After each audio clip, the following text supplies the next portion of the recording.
Շնորհակալ եմ շատ ազգային ժողովի մեծարգո նախագահ,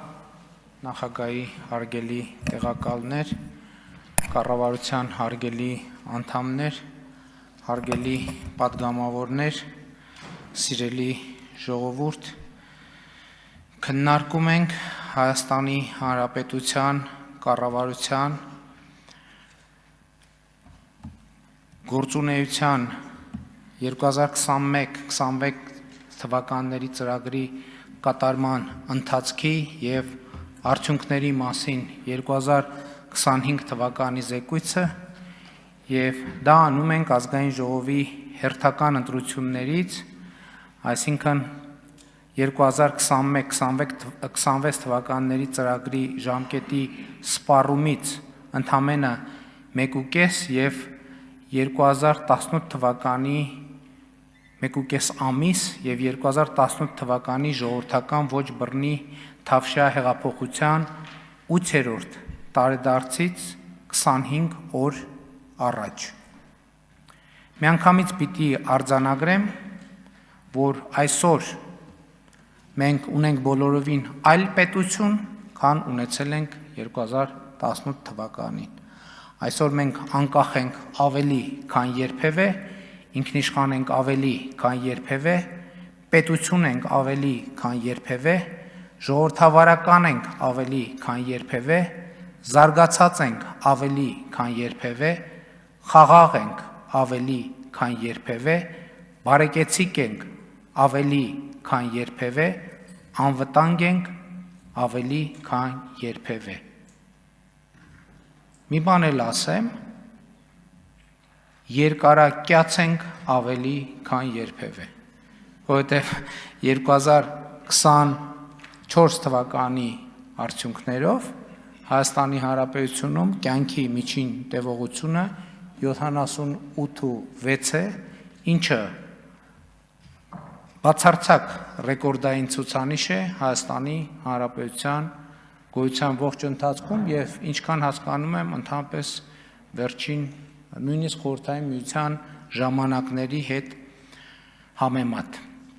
Եվ այսօր մեր պետության հեռանկարները որոշակի են ավելի, քան երբևէ, և սա առաջին հերթին Հայաստանի և Ադրբեջանի միջև խաղաղության շնորհիվ, որը հաստատվեց 2025 թվականի օգոստոսի 8-ին ԱՄՆ մայրաքաղաք Վաշինգտոնում նախագահ Թրամփի աջակցությամբ։ Առաջիկայում մեզ սպասում են մեծ ու պատմական իրադարձություններ։ Թրամփի ուղի հանուն միջազգային խաղաղության և բարեկեցության նախագծի իրագործումը, որը Հայաստանը վերջնականորեն դուրս կբերի շուրջ 34-ամյա շրջափակումից և իհարկե Հայաստանի Հանրապետության և Ադրբեջանի Հանրապետության միջև խաղաղություն և միջպետական հարաբերություններ հաստատելու մասին համաձայնագրի ստորագրումը և վավերացումը, որը կապահովի մեր պետությունների և ժողովուրդների միջև թշնամանքի վերացման հետագա ընթացքը։ Այսօր էլ Հայաստանի և Ադրբեջանի միջև խաղաղություն է հաստատված և պետք է արձանագրել, որ այն հիմա էլ ունի բավականին ուժեղ իրավական հիմք։ Ես սա կարևոր արձանագրում եմ համարում, որը մեր իրականության մեջ ոնց որ թե երբեմն մենք բաց ենք թողնում, ասելով, որ խաղաղությունը ինքը այդպես բանավոր պայմանավորվածության կամ իրավական ուժ չունեցող դեռևս փաստաթղթերի հիման վրա է, ձևավորված այդպես չէ։ Հայաստանի և Ադրբեջանի միջև հաստատված խաղաղությունը ունի նաև պարտադիր իրավական ուժ և տվյալ դեպքում ես նկատի ունեմ Հայաստանի Հանրապետության և Ադրբեջանի Հանրապետության սահմանազատման հանձնաժողովների համատեղ գործունեության կանոնակարգը, որը Հայաստանի և Ադրբեջանի միջև ստորագրված առաջին երկկողմ միջազգային պայմանագիրն է և որը 2024 թվականի աշնանը վավերացվել է երկու երկրներում, և հիմա թե Ադրբեջանում, թե Հայաստանում ունի պարտադիր իրավական ուժ։ Ուզում եմ հիշեցնել, որ այնտեղ, որտեղ որպես պարտադիր իրավական ուժ ունեցող դրույթ արձանագրված է, որ Հայաստանը և Ադրբեջանը համաձայն են երկու երկրների սահմանների սահմանազատման բազային սկզբունք ընդունել Ալմատիի հռչակագիրը։ Սա է իրականում խաղաղության անկյունակարը, հիմքը, որը, կրկնում եմ, ունի իրավական պարտադիր ուժ թե Հայաստանի Հանրապետությունում, թե Ադրբեջանի Հանրապետությունում։ Նաև ուզում եմ ընդգծել Հայաստան-Ադրբեջան սահմանի 12 կիլոմետրանոց հատվածի սահմանազատումը, դա էլ է շատ կարևոր գործոն Հայաստան-Ադրբեջան թշնամանքի հաղթահարման առումով եւ դրանով իմ համոզմամբ մեկնարկ է տրվել այդ թշնամանքի հաղթահարման եւ այն, որ Կիրանցի դպրոցը Ադրբեջանի հետ սահմանից 50 մետր հեռավորության վրա է գտնվում, այլևս սարսափելի չի հնչում Կիրանցի դպրոցի աշակերտների համար, սա իմ ասածի ամենավառ վկայությունն է։ Այսօր Կիրանցի դպրոցի աշակերտները Ադրբեջանից 50 մետր հեռավորության վրա դասի են գնում, 30 մետր հեռավորության վրա ֆուտբոլ են խաղում։ Սա խաղաղություն է։ Խաղաղությունը սա է։ Խաղաղությունը նաև այն է, որ արդեն ավելի քան 2 տարի Հայաստան-Ադրբեջան փոխհրաձգության հետևանքով ոչ զոհ ունենք, ոչ վիրավոր։ Հայաստանի Հանրապետության սահմանամերձ գյուղերում կրակոցի ձայներ չեն լսվում։ Ոչ միայն կրակոցի ձայներ չեն լսվում, այլև Հայաստանի Հանրապետության սահմանամերձ գյուղերում շուրջ ավելի քան 3600 նոր առանձնատներ են կառուցվում կառավարության նախաձեռնած տնաշինական ծրագրով, որ հանրության շրջանում հայտնի է որպես 16 միլիոնի ծրագիր։ Ավելի քան 3600 նոր տուն սահմանամերձ այնպիսի բնակավայրերում, հարգելի գործընկերներ, որոնց ճնշող մեծամասնությունում անկախությունից ի վեր գործնականում ոչ մի տուն չէր կառուցվել։ Հասկանում եք, 3600 տուն, նրանց մի զգալի մասը այնպիսի բնակավայրերում սահմանամերձ, որտեղ 30 տարվա, ավելի քան 33 տարվա պետության գոյության ընթացքում ոչ մի տուն չի կառուցվել։ Ավելին, հիմա այդ բնակավայրերում, նրանց մի մասում ոչ միայն տներ են կառուցվում են դպրոցներ, 18 դպրոցի կառուցման նախագիծ է իրականացվում, 21 մանկապարտեզի կառուցման նախագիծ է իրականացվում այն գյուղերում, որտեղ անկախությունից ի վեր այն գյուղերի իհարկե կան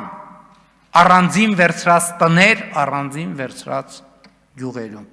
Հիմա այդտեղ 18 դպրոցի շինարարության եւ 21 մանկապարտեզի շինարարության նախագիծ է իրականացվել, որոնց մի մասը ավարտվել է, մի մասը կավարտվի այս տարվա ընթացքում, մի մասը կավարտվի 2027 թվականին։ Հաստատված խաղաղության շնորհիվ այսօր Հայաստանի Հանրապետություն ադրբեջանական երկաթուղիով ապրանքներ են ներկրվում։ Ադրբեջանից նավթամթերք են ներկրվում Հայաստանի Հանրապետություն, ինչի արդյունքում մեր քաղաքացիներն ու բնակիչները արդեն իսկ տասնյակ միլիարդների խնայողություններ են ունեցել, որովհետև ադրբեջանական նավթամթերքի ներկրումը ի վերջո այն վերջին գործոնն էր, որի արդյունքում մենք ավարտեցինք նավթամթերքի շուկայում մենաշնորհի կազմաքանդում օպերացիան, որը տևում էր 8 տարի, էլի բաներ կան, որ տևում են 8 տարի, եւ մեր քաղաքացիները հարցնում են, բա ինչի 8 տարի, շատ պարզ պատասխան ունի, որովհետև այդ դեպքերում մենք ոչ թե ուղղակի պարզ գործողություն ենք անում, մենք բառից բուն իմաստով էլի կանդրադառնամ, մաֆիայի դեմ ենք պայքարում, հարգելի գործընկերներ, սիրելի ժողովուրդ, բառից բուն իմաստով, այո, երբեմն եւ ներհայաստանյան լիներ միայն այդ մաֆիան, բայց այդ մաֆիան երբեմն ունի այլ տեղերում, այլ ճյուղեր։ Եվ վերադառնալով ադրբեջանական նավթամթերքի ներմուծման, ուզում եմ ասեմ, որ Հորմուզի նեղուցի շուրջ առաջացած ճգնաժամը Հայաստանի Հանրապետության քաղաքացիներ եւ տնտեսությունը շատ ավելի շոշափելի ձևով կզգային, թե նավթամթերքի գնի, թե գնաճի, թե մատակարարումների առումով, եթե ադրբեջանական երկաթուղու պատմական բացումը Հայաստանի Հանրապետության համար այս ժամանակաշրջանում տեղի ունեցած չլիներ։ Սա գիտեք հիմա սա պետք է ասել։ Սա պետք է ասել։ Հիմա մենք մտնում ենք Թրամփի ուղի հանուն միջազգային խաղաղության եւ բարեկեցության նախագծի իրագործման փուլ։ Ուրախությամբ պիտի արձանագրեմ, որի հեճուկս միջազգային բարդ իրադրության, թե Ամերիկայի Միացյալ Նահանգների, թե Հայաստանի Հանրապետության, թե Ադրբեջանի Հանրապետության կառավարությունները տարածաշրջանային կոմունիկացիաների վերաբացումը եւ տրիպ նախագծի իրագործումը համարում են առաջնահերթություն։ Սա բխում է այն գիտակցումից, որ նախագծի իրագործումը մեր տարածաշրջանում երկարաժամկետ կայուն եւ հուսալի խաղաղության կարևոր հենասյուն է դառնալու։ Ազգային ժողովի մեծարգո նախագահի հարգելի տեղակալներ, հարգելի պատգամավորներ, կառավարության հարգելի անդամներ, սիրելի ժողովուրդ։ Հայաստանի Հանրապետությունը հաղթահարել է գոյատևման եւ մաքարման իրեն պարտադրված օրակարգը եւ մտել ապրելու, պարզապես ապրելու, սովորական կյանքով ապրելու մի պատմական դարաշրջան, որտեղ մեր պատմական առաքելությունը կրթվելն է, աշխատելը, մեր պետությունը 29743 քառակուսի կիլոմետր միջազգայինորեն ճանաչված տարածքով Հայաստանի Հանրապետությունը զարգացնելը եւ այն որպես անկախ, խաղաղ, անվտանգ զարգացած բարեկեցիկ պետություն ապագա սերունդներին ժառանգելը, սերնդե սերունդ եւ դարեդար, ապրել, կրթվել, աշխատել, զարգացնել բարեկեցությունը, զարգացնել խաղաղությունը, զարգացնել պետությունը ու այն դարեդար ժառանգել սերունդներին։ Ահա այսպիսի հրաշալի պատմական առաքելության մեջ ենք մենք հայտնվել, որն անվանում ենք պետության հարատևության օրակարգ։ Եվ հարգելի գործընկերներ, ես նկատի ունեմ ազգային ժողովի մեր գործընկերներին,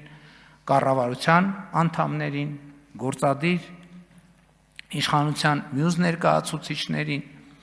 տեղական ինքնակառավարման մարմինների ներկայացուցիչների, ուզում եմ բոլորիդ շնորհակալություն հայտնել այս շրջադարձային դարակազմիկ հանգրվանը իրականություն դարձնելու համար։ Բայց նաև ուզում եմ ընդգծել,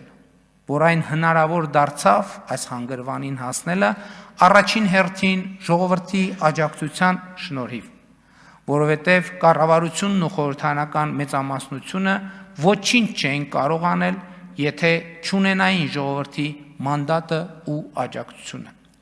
Եթե չունենայինք լեգիտիմություն իրագործելու այն քաղաքականությունը, որը վարել ենք 2021 թվականից սկսած։ Իսկ այդ մանդատը հստակ եւ աներկբա արձանագրված է, եւ սա ուզում եմ այս նրբության վրա առանձնահատուկ ուշադրություն հրավիրել, իսկ այդ մանդատը հստակ եւ աներկբա արձանագրված է 2021 թվականի օգոստոսի 26-ին Հայաստանի Հանրապետության ազգային ժողովի կողմից հաստատված այն փաստաթղթում, որի կատարման ընթացքն ու արդյունքները քննարկում ենք հիմա։ Խոսքը կառավարության 2021-2026 թվականների ծրագրի մասին է, որում հստակ եւ աներկբա արձանագրված է։ Մեջբերում եմ. Հայաստանի եւ տարածաշրջանի համար խաղաղ զարգացման դարաշրջան բացելը այնուամենայնիվ արտահերթ ընտրությունների արդյունքներով ժողովրդի առաջ կառավարության ստանձնած մեծագույն առաքելությունն է, մեջբերման ավարտ։ Սա նշանակում է, որ մենք դեռևս 2021 թվականի օգոստոսին ենք հայտարարել, որ խաղաղությունն է լինելու մեր գերագույն նպատակը եւ այդ գերագույն նպատակը ահա իրագործված է։ Հարց է հնչում. ինչ գնով, այն գնով, որով հնարավոր էր դա իրագործել։ Այո, բազում զոհերի ու զոհողությունների գնով, բազում զրկանքների եւ տառապանքների գնով, դժոխքի միջով անցնելու գնով, բայց այսօր մենք ունենք այն, ինչ դեռ ի սկզբանե եղել է մեր գերագույն նպատակը՝ պետություն, խաղաղություն, զարգացում եւ հեռանկար, հորիզոն, անսահման հորիզոն մեր առջև։ Ղարաբաղը մերն էր եւ այլևս մերը չէ խոսույթը աշխարհքաղաքական թակարդում մեր գտնվելու փիլիսոփայությունն ու հայեցակարգն է։ Իրականությունն այն է, որ Հայաստանի Հանրապետությունը մերը չէր եւ այլևս մերն է։ Իրականությունն այն է, որ մեզ հայտնի բոլոր տարածքները հայկական վերահսկողության տակ եղել են մեր պետության, մեր ինքնիշխանության, մեր անկախության, մեր բարեկեցության, մեր անվտանգության ու մեր ապագայի հաշվին։ Ու մենք դա չենք հասկացել, հարգելի գործընկերներ։ Պիտի խոստովանենք, որ մենք չենք հասկացել դա։ Գուցե եղել են մարդիկ, որ հասկացել ու չեն բարձրաձայնել, որովհետև վախեցել են։ Եղել են մարդիկ, որ եւ հասկացել են եւ բարձրաձայնել, բայց նրանց կամ չենք լսել, կամ չլսելու ենք տվել, կամ լռեցրել ենք, համոզված լինելով, թե նրանք չեն հասկանում, թե ինչ են խոսում։ Մինչդեռ մենք, այդ թվում ես, չենք հասկացել, թե ինչ ենք անում, սկսած 1988 թվականից, չենք հասկացել, թե ինչ ենք անում եւ արել ենք ամեն ինչ ինքներս մեր դեմ եւ ի հեճուկս մեր պատմության մեզ տված դասերի։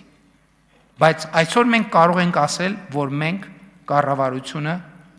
կառավարող մեծամասնությունը փոխել ենք մեր պատմության կործանարար ընթացքը եւ Հայաստանի Հանրապետությունը դրել ենք ստեղծարար ու խաղաղ պատմության ընթացքի մեջ ու դա արել ենք մեր նահատակների հետ հոգևոր ու բարոյական ու հերակա ու մեր ժողովրդի հետ քաղաքական երկխոսության արդյունքում։ Ու այսօր մեր ժողովուրդը գրում է իր պատմության բոլորովին նոր պետականակենտրոն գլուխը, որտեղ պետությունը միևնույն ժամանակ եւ նպատակ է եւ միջոց։ Նպատակ է, որովհետեւ մեր ինքնությունը հնարավոր է պահպանել եւ զարգացնել, մեր բարեկեցությունն ու անվտանգությունը հնարավոր է ապահովել պետության պայմաններում, միայն պետության պայմաններում եւ միջոց է, որովհետեւ պետությունն է մեր ինքնությունը պահպանելու եւ զարգացնելու, մեր բարեկեցությունն ու անվտանգությունը ապահովելու միակ հուսալի միջոցը։ Պետությունը ինքը ինքնություն է եւ պետությունն է ինքնությունը, սրանով արդեն պետությունը եւ նպատակ է եւ միջոց։ Իսկ պետությունը պահպանել եւ զարգացնել հնարավոր է միայն խաղաղության պայմաններում եւ մենք այսօր ունենք այդ խաղաղությունը։ Բայց նաեւ պիտի հաշվի առնենք, որ խաղաղությունը նոր է,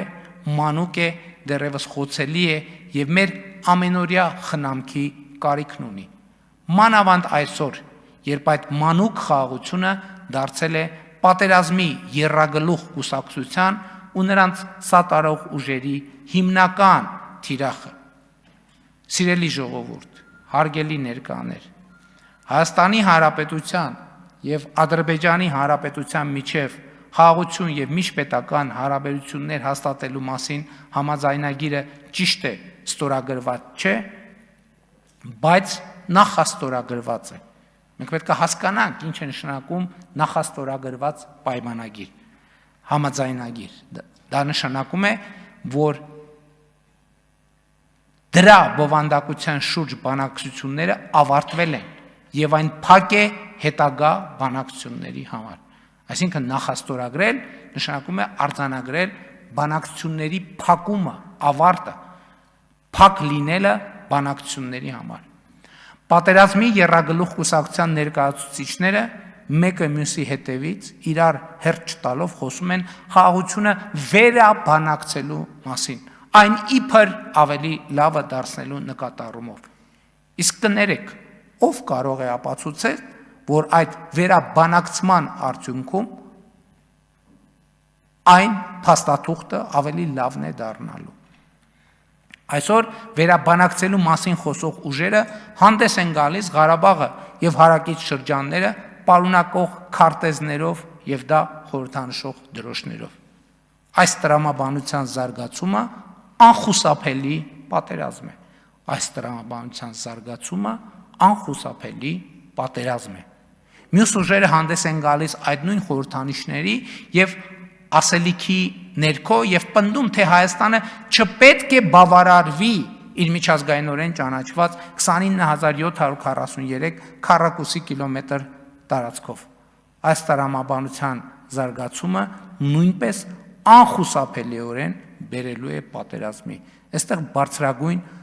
մաթեմատիկա չկա։ Սա շատ պարզ տրամաբանություն է, եւ այդ տրամաբանությունը մենք տեսել ենք նախորդ շրջանի մեր պատմությամբ։ Այսինքն սա տեսություն չէ միայն, այլև իրականություն։ Բայց եթե նույնիսկ մի կողմ դնենք կոնկրետ այս խոսույթը, այսինքն հենց մի պահ մոռանանք եւ ուշադրություն չդարձնենք դետալներին, խաղաղությունը վերաբանակցելու մասին խոսակցությունը, եթե 50%-ով բացում է ավելի լավ խաղաղություն ունենալու դուռը, 50%-ով էլ բացում է խաղաղություն չունենալու, այսինքն պատերազմ ստանալու դուռը։ Սա անկախ ամեն ինչից։ Սա արդեն քաղաքի ճաշակի հարց չէ ուրեմն, այլ մեր պետության լինել չլինելու հարց։ Եվ պատերազմի եռագլուխ կուսակցությունը մեր պետությունն ու ժողովրդին կործանարար ավանտյուրայի է փորձում մղել։ Այս է պատճառը, որ հստակ եւ աներբա ընդգծում եմ, որ ժողովուրդը Հայաստանի Հանրապետության քաղաքացին պետք է տեր կանգնի խաղաղությանը, որովհետև դա իր խաղաղությունն է, դա իրեն անհրաժեշտ խաղաղությունն է եւ այն հարվածի ու կասկածի տակ դնելը հավասարազոր է աղետի։ Դա նշանակում է կասկածի տակ դնել բազմաթիվ զողողությունների գնով ձեռք բերված մեր հաջողությունները։ Իսկ մենք ունենք բազմաթիվ հաջողություններ։ Եվ ես հիմա կփորձեմ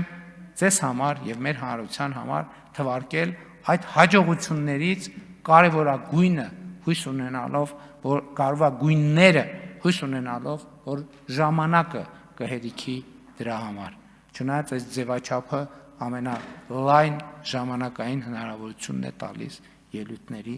առումով։ Ուրեմն 2021-ից 2025 թվականներին Հայաստանի Հանրապետությունում համախառն ներքին միջին տարեկան աճը կազմել է 7.9%։ 7.9%։ Ուզում եմ ընդգծել, որ նույն ժամանակաշրջանում աշխարհում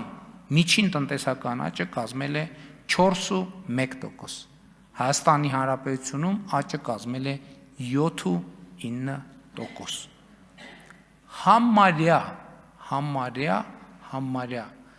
Համարյա կրկնակի ավել։ ԵԱՏՄ-ում նույն ժամանակաշրջանում միջին տնտեսական աճը կազմել է 3.1%, Հայաստանի Հանրապետությունում 7.9%։ Էս էլ համարյա կրկնակի ավել։ Այսինքն այնտեղ կրկնակից մի քիչ պակաս էր, այստեղ կրկնակից շատ ավելի ավել էր։ Եկեք որ շատ թվաբանության մեջ չմտնենք, երկու տեղն էլ կրկնակի ավել, համարյա։ 2025 թվականին պետական բյուջեի եկամուտները 2017 թվականի ցուցանիշը ինչից ավել են 2.3 անգամ, կամ 1 տրիլիոն 648 միլիարդ դրամով, կամ 4.3 միլիարդ դոլարով, 4.3 միլիարդ։ Էս էլ այն թեմայի շարունակությունն է, բա գողացվածը հետ բերել եւ այլն, շարունակության մի մասն է, այս մյուս մասերն է կանդրադառնալ։ Այս 4.3 միլիարդ դոլարը որտեղից հայտնվեց։ Հայտնվեց այդ բոլոր գողանալու սողանցքները սենց հատիկ համբերատար փակելու առումով։ Կապիտալ ծախսերը 2017 թվականի նկատմամբ, այսինքն կապիտալ ծախսերը դպրոց, մանկապարտեզ, ճանապարհ, ջրագիծ եւ այլն 2.9 անգամ աճել են 2025 թվականին։ Եվ սրանք 17-ը 25-ի համեմատ, 25-ը 17-ի համեմատ, բայց սա տարին տարվա հետ համեմատելու տվյալներն են։ Բայց կուտակային տվյալները իրանք ավելի են, այսինքն մենք վերցնում ենք մի տարի եւ վերցնում ենք նախորդող հեղափոխության նախորդող մի տարի։ Հիմա երբ որ ժամանակաշրջաններն ենք վերցնում, այդտեղ պատկերը էականորեն ավելի տպավորիչ է։ 2017 թվականի համեմատ հնան իրական հնա աճը 2025 թվականի արդյունքներով կազմել է 53.9%։ Դուք պատկերացնում եք 17 թվականի անցնելով կոവിഡ്ի եւ պատերազմի միջոցով մենք սա իրական հնա, սա անվանականը չի, որովհետեւ անվանականը կրկնապատիկ եւ ավելա 53%-ով մենք մեր երկրի տնտեսությունը մեծացրել ենք։ Իմիջիայլոց նույն ժամանակաշրջանում աշխարհում միջին տնտեսական աճը 2016-ից 25 թվականներին կազմել է 3%, Հայաստանում 5.8%։ Այսինքն սա էլ մի ցուցանիշ է, որը հիշարժան է։ Նույն ժամանակաշրջանում ԵԱՏՄ-ում 2018-ից 25 թվականներին տնտեսական աճը կազմել է 2.3%, Հայաստանում 5.8%, ավելի քան կրկնակի։ Նույն ժամանակաշրջանում մենք Հայաստանում ստեղծել ենք 288,000 աշխատատեղ։ Պատկերացնում եք 288,000 աշխատատեղ։ Ընդ որում, սա ոչ թե այն վիճակագրությունն է, որ կարող են ասել դե թիվը ասել են էլի, այս 200 որ անհրաժեշտություն լինի, այս 288,000 թիվը մենք կարող ենք անհատականացնել անուն ազգանուններով։ Ովքեր են 288,000 մարդիկ, որովհետև սա մի թիվ է, որը արտահայտում է այն աշխատատեղեր, որը գրանցված են եղել, աշխատավարձ են ստացել, եկամտային հարկ են վճարել եւ այդպես շարունակ։ Այսինքն սա թիվ է, որի ամեն միավորի ներքո կա կոնկրետ անուն ազգանուն։ Ընդ որում,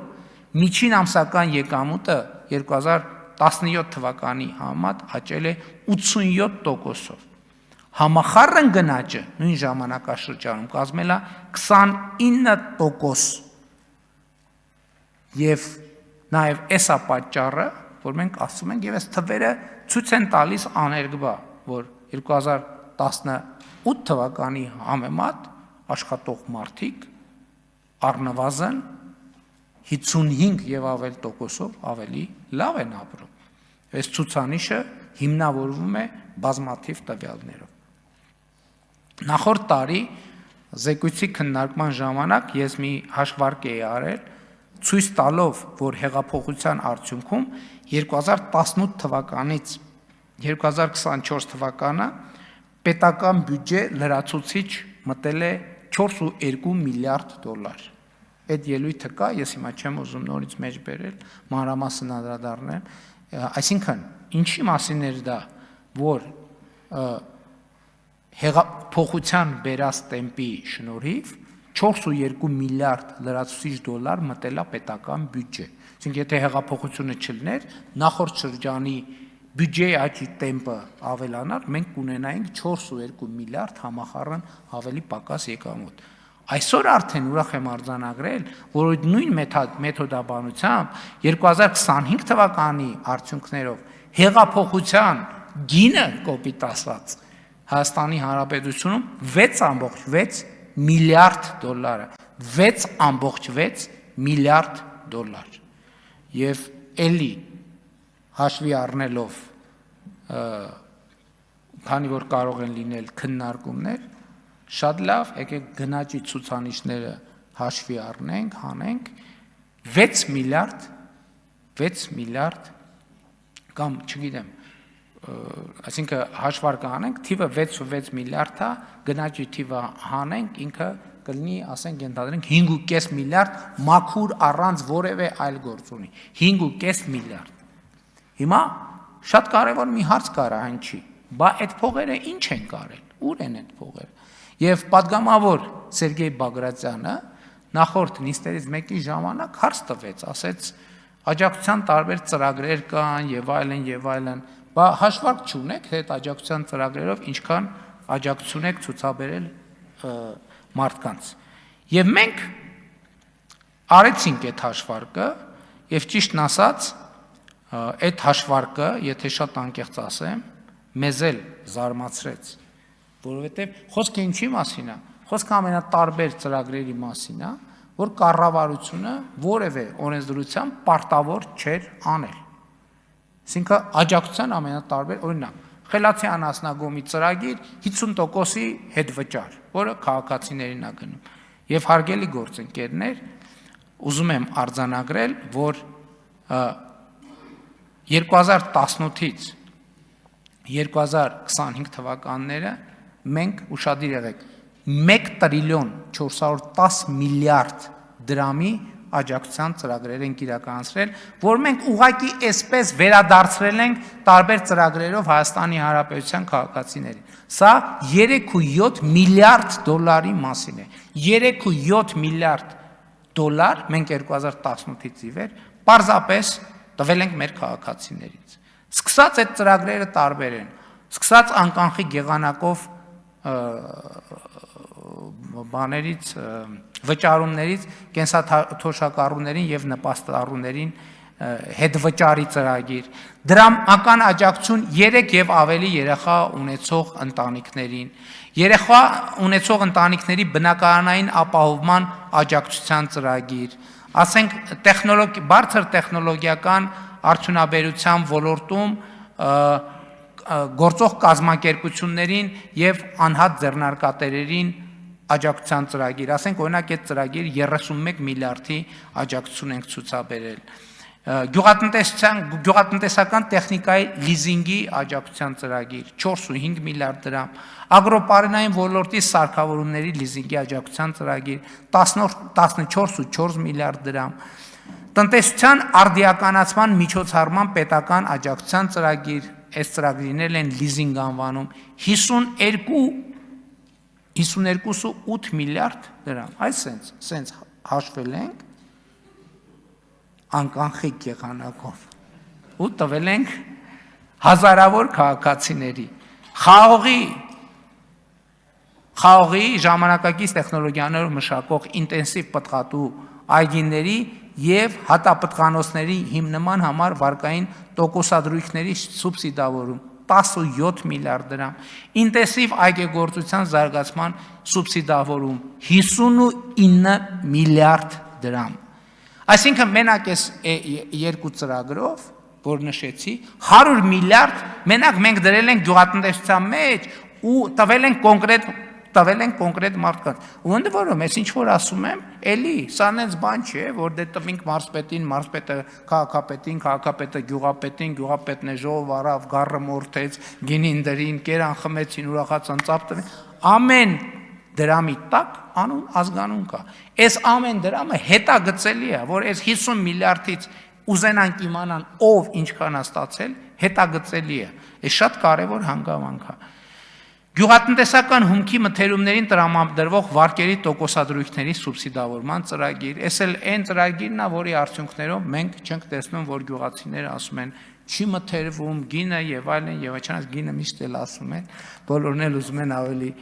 թանկ վաճառեն։ 18.7 միլիարդ դրամ պետական աջակցություն բնակարանների եւ անհատական բնակելի տների էներգոարդյունավետ վերանորոգման աշխատանքի իրականացում։ Մենք 13.3 միլիարդ Հայաստանի Հանրապետության քաղաքացիներին փող ենք տվել, որ իրանք իրանց տները նորոգեն, հարգելի գործընկերներ։ Աշխարհի որ երկրի, որ կառավարությունն է քաղաքացուն փող տալիս, որ մարդը իր տունը ռեմոնտ անի, հասկանում եք։ Բա սրա համար ենք հեղափոխություն արել, այո, սրա համար ենք հեղափոխություն արել։ Սրա համար ենք, այդ թվում սրա համար։ Հիպոթեկային վարկի վճարած տոկոսների գումարների վերադարձ։ Տասնյակ հազարավոր քաղաքացիներ այս ծրագրի շնորհիվ տան տերա դարձել 327.4 միլիարդ դրամ 327.4 միլիարդ դրամ, այս սենց հաշվել ենք, սենց ենք հաշվել, ու տվել ենք կոնկրետ 327.4 միլիարդ դրամ։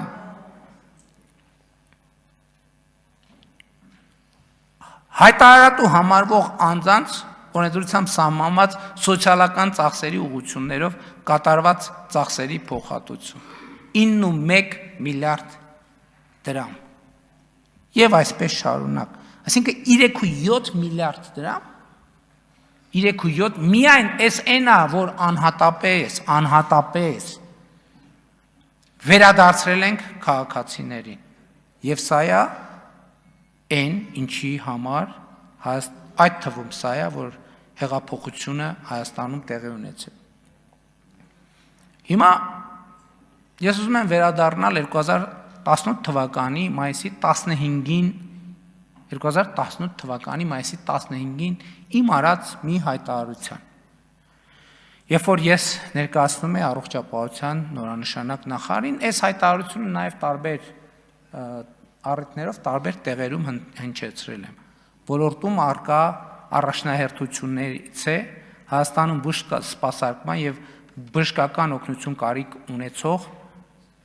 որևէ անձի համար ապահովել պայմաններ, որ նա չմնա հիվանդանոցների դռներին։ Ես այս հայտարարությունը, հարգելի գործընկերներ, արել եմ 2018 թվականի մայիսի 15-ին։ Հիմա իհարկե մենք բնականաբար ես գալիս եմ խոսելու առողջության ապահովագրության մասին,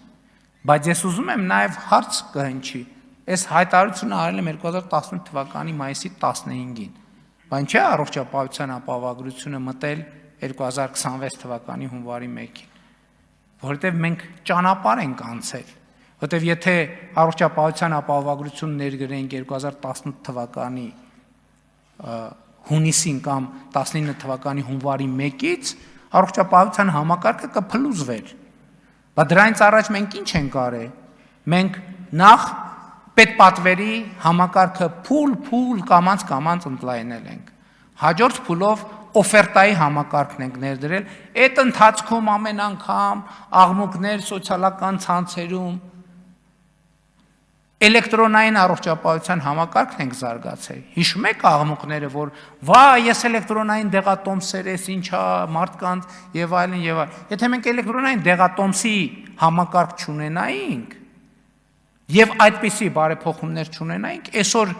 երկինք էլ թռնեինք, չենք կարող ունենալ առողջության ապահովագրության համակարգ։ Եվ բոլոր այն բարեփոխումները, որ ցավոտ են եղել, որ մեզ քննադատել են, այդ ամեն ինչը մենք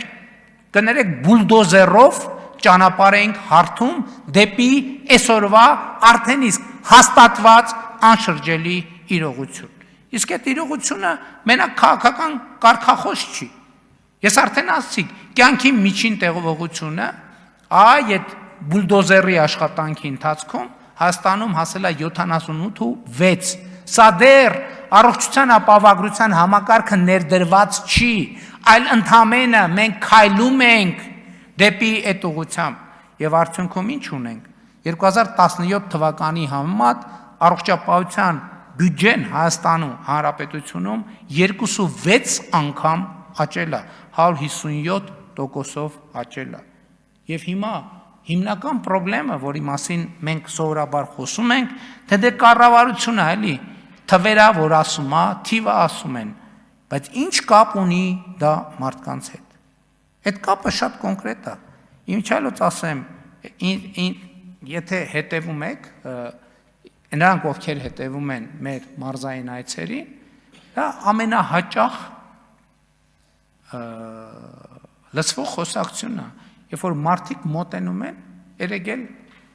Արարատի մարզում մարդը մոտեցել, ասում է վերջին, ինքը իր ձևակերպում է, ասում է վերջին մի ամսվա մեջ դուք իմ վրա 1 միլիոն դրամի ծախս եք արել։ Ինչ նկատի ունի քաղաքացին։ Ես ուզում եմ ձեզ ասել, օրինակ, երեկվա դրությամբ, հունվարի 1-ից մինչև 3 Հայաստանի Հանրապետությունում 439 թոշակառու անձ 65+ տարիքի 439 անձ ստացել է 4 միլիոն դրամ եւ ավելի արժողությամբ առողջապահական ծառայություն։ Հասկանում եք, 439 մարդ պետությունը Հայաստանի Հանրապետությունը այդ մարդու մահճակալի կողքը նստել է եւ 4 միլիոն դրամի ծառայություն համատուցել։ 1133 65 պլյուս տարիքի մարդ ստացել է 2 միլիոնից 4 միլիոն դրամ արժեքով ծառայություն։ 4721 մարդ, այս թվերը, նրանք ովքեր այս թվերը կասկածի տակ առնեն, մենք կարող ենք անուն ազգանուններ, չէ, մի րոպե, բժշկական գաղտնիք, բժշկական գաղտնիք, հա, բայց մեծ հաշվով, այո, կարող ենք քննիչ հանձնաժողով օրինակ, եթե մի հատ հրատապ ձևավորվի, գույս ունենք մեր ընդդիմությունը, եթե ուզում է,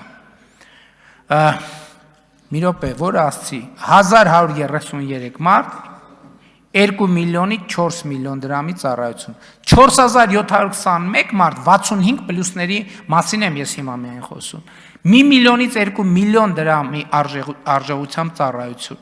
9129 մարդ 500,000-ից 1 միլիոն դրամ արժեքի բժշկական ծառայություն, 41286 մարդ 100,000 դրամից 500,000 դրամ առողջապահական ծառայություն, 41356 մարդ 50,000-ից 100,000 դրամ արժեքով առողջապահական ծառայություն, 141566 մարդ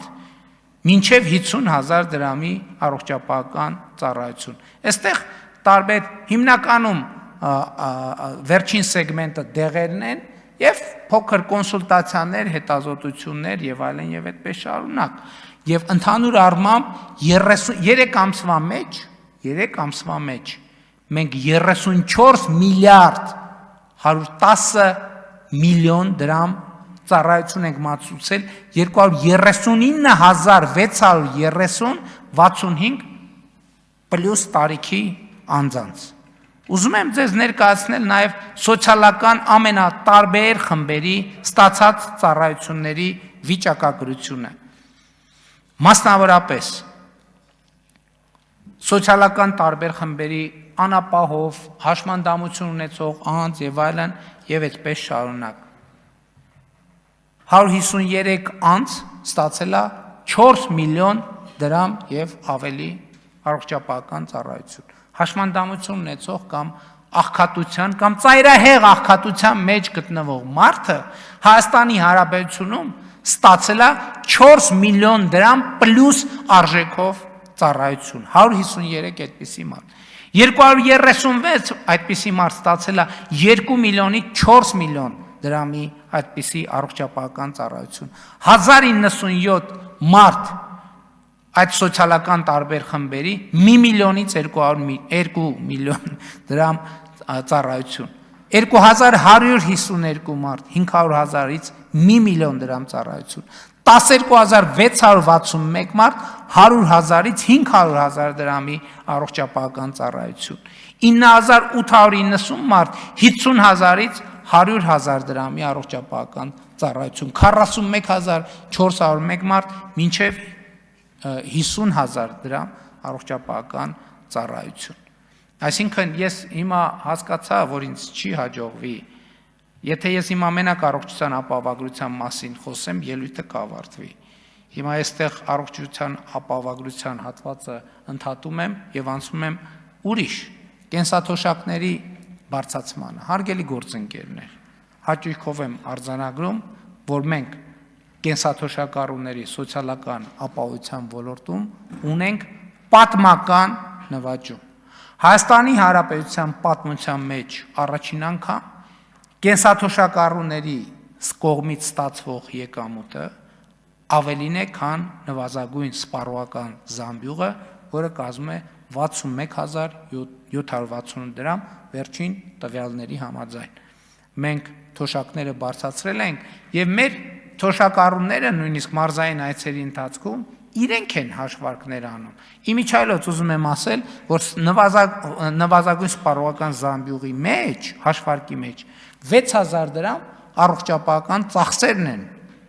Այսինքն, Էսել եթե այն արդեն մի կողմ դրեցինք, իհարկե 63-ից 65 տարեկանների համար այլ հաշվարկ է գործում։ Բայց էսել ինչի ենք մենք հեղափոխությունից 8 տարի անց այս նվաճումը արձանագրում, որովհետև մենք հետևողականորեն գնացել ենք այս ճանապարհով։ Մենք նախ նվազագույն թոշակն ենք կրկնապատկել 2019 թվականին։ Հետո մենք հաջորդ քայլով նվազագույն կենսաթոշակը համապատասխանեցրել ենք նվազագույն պարենային զամբյուղին, որպեսզի համոզված լինենք, որ Հայաստանի Հանրապետությունում պատկերավոր ասած սոված թոշակառու չկա։ Հիմա մենք դա ապահովել ենք նաև նվազագույն սպառողական զամբյուղը եւ սա հիրավի պատմական ձեռքբերում է թոշակառուների սոցիալական ապահովության ոլորտում։ 2023 թվականի հունվարի 1-ից մենք ամբողջությամբ վերափոխեցինք մինչև 2 տարեկան երեխաների խնամքի նպաստը ներդրեցինք նոր համակարգ։ Մինչև այս նպաստը ստանում էին միայն աշխատող եւ արձակուրդի մեջ գտնվող մայրիկները։ Մենք 2 բան արեցինք։ Առաջինը մենք նախ այս նպաստի բազային դրույքաչափը մեծացրեցինք 28000 դրամից դարձնելով 31700 դրամ, այստեղ թվերի մեջ եթե մի քիչ խառնեմ ներողեք, բայց չեմ խառնում, եւ հաջորդիվ ուրիշ որոշում կայացրեցինք։ Մենք այս ծրագիրը բացեցինք բոլոր մայրիկների համար, անկախ նրանից նրանք աշխատում են թե չէ։ Ավելին գյուղական վայրերում ապրող եւ աշխատող մայրիկների համար այդ նպաստը սահմանեցինք կրկնակիից ավել 69100 դրամ։ Եվ մեկնարկի պահից մենք այս ծրագրով 74.7 միլիարդ դրամ ենք հատկացրել այս ծրագիրը իրականացնելու համար։ Եվ ուզում եմ նաև ընդգծել, որ տեսեք թոշակների ավելացման ծրագրին մենք 2026 թվականին շուրջ 200 միլիոն դոլար ենք լրացուցիչ ծախսելու։ Սա ես ինչի համար եմ ասում, ցույց տալու համար, որ մենք այդ որ ասում ենք բյուջեի թիվը աճեց, բյուջեի թիվը ավելացավ, հիմնական հարցը դա այդ որտեղ է այդ թիվը, բա ով է, ում է գնում այդ թիվը։ Այդ թիվը գնում է Հայաստանի Հանրապետության քաղաքացիներին։ Մենք նոր ծրագիր ենք ներդրել 3-րդ եւ յուրաքանչյուր հաջորդ երեխայի ծննդյան կապակցությամբ ֆինանսական աջակցությունը երեխաներին եւ ուզում եմ ասել, որ 2025 թվականին միջին հաշվող 39772 երեխա այս աջակցությունը իր պետության կողմից ստանում է եւ 2025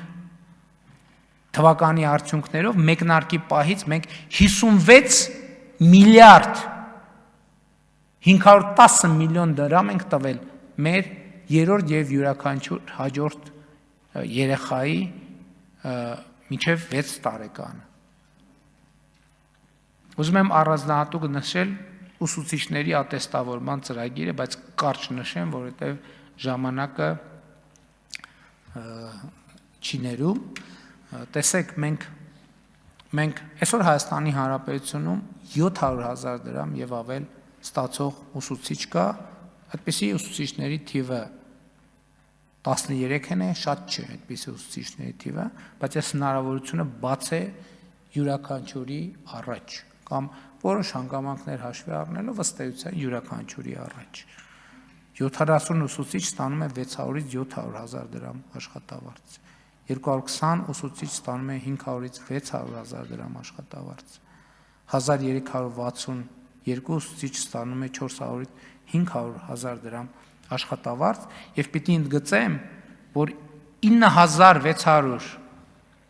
ուսուցիչ, ամեն երրորդ ուսուցիչը այլևս հանրապետությունում ատեստավորված է, եւ ուզում եմ ես շնորհակալություն հայտնել, որովհետեւ այստեղ էլ կար շատ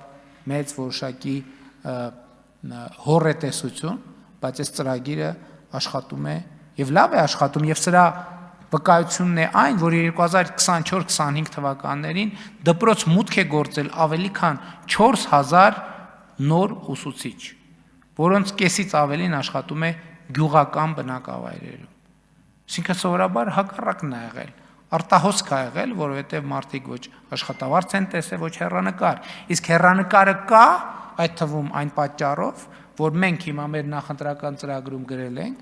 որ հաջորդ փուլում ատեստավորված ուսուցիչների համար նոր ատեստավորում է լինելու, որտեղ դրույքաչափը այլևս լինելու է 300,000 դրամ։ Հիմա դրույքաչափը 200,000 դրամ է, լինելու է 300,000 դրամ գումարած ատեստավորման կոնկրետ արդյունքները։ Մեր մեծագույն ձեռքբերումներից մեկը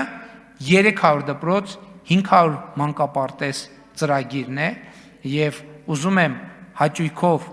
արձանագրեմ, որ 2025 թվականի տարեվերջի դրությամբ աշխատանքներն ավարտվել են ավելի քան 102 դպրոցում եւ շուրջ 280 մանկապարտեզում ու նախակրթարանում։ Մինչև 2026 թվականի սեպտեմբեր շինարարական աշխատանքներն ավարտված կլինեն 260 դպրոցում եւ 429 մանկապարտեզում ու նախակրթարաններում, իսկ մինչև դեկտեմբեր 26 թվական, այսինքն 301 դպրոցում եւ 500 մանկապարտեզում ու նախակրթարանում։ Ավելին, մենք արդեն իսկ սկսել ենք հաջորդ 300 դպրոցի շինարարությունը եւ այսօր արդեն հաջորդ 300 դպրոցի ցանկից շուրջ 50 եւ ավելի 54, եթե չեմ սխալվում, դպրոցի շինարարություն է ընթանում եւ սա ռազմավարական ներդրում է Հայաստանի Հանրապետության տարածքային համաչափ զարգացման եւ ընդհանրապես մեր բոլոր ռազմավարական նպատակների իրագործման տեսակետից։ Ամենաշատը ուշադրությունից դուրս մնացած մի հաջորդ ծրագրի մասին եմ ուզում խոսել, այդ գիտության ֆինանսավորման մասին է, որովհետև եթե մեր սիրելի թշակառուները շտապում են ներկայացնել, թե կառավարությունը ինչ ծրագրեր է արել իրենց ոլորտում կենսաթոշակառուների ապահովագրության եւ առողջության եւ սոցիալական ապահովության ոլորտում մեր հարգելի գիտնականները չեն շտապում այդ մասին բարձրաձայնել, կարծես հոռետեսությունից ելնելով։ Բայց ես ուզում եմ այն օրը մարզային այցի ընթացքում շատ հետաքրքիր է մի հարգելի քաղաքացի Հրազդան խոշորացված համայնքում ասում էր, որ գիտության ֆինանսավորումը ինչի չեք ավելացրել, ինչի չեք ավելացնում։